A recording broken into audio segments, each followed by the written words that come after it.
There is a renewed effort in Washington to make daylight saving time permanent. 3 members of Congress from West Michigan joined the majority of the U.S. House to pass a bill called Sunshine Protection Act on Tuesday, but it does still face some opposition.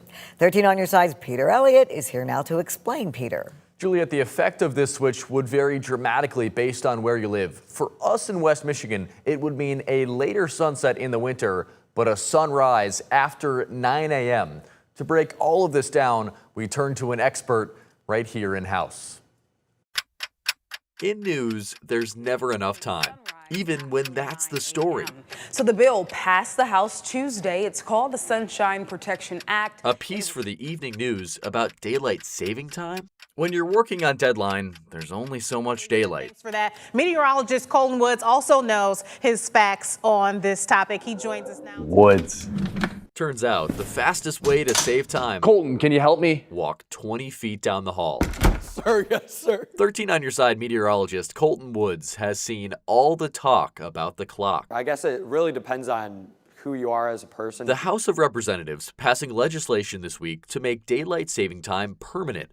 The bill now moves to the Senate, where its future is unclear. But if the Senate does pass that, President Trump likely will sign it into a law. Proponents say it would provide more daylight in the evening hours during the darker winter months and stop the practice of changing the clocks twice a year. This does not mean we actually get more daylight. We still have the same amount of sunlight regardless, still about 9 hours in the winter. The change would be felt differently across the country. We in general have later sunrises and later sunsets, but if this is passed, we would have even later sunrises in the winter.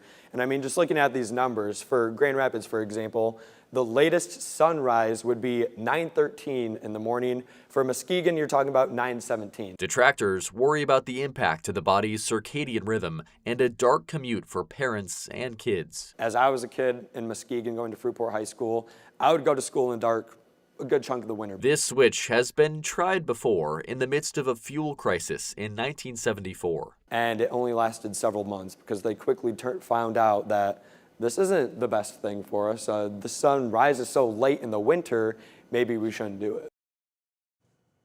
Up north, the majority of the Upper Peninsula observes Eastern Standard Time. If this permanent switch were to take place, those counties would see the sunrise as late as 9:40 in the morning. It's also worth noting that states could pass legislation to opt out of permanent daylight saving time.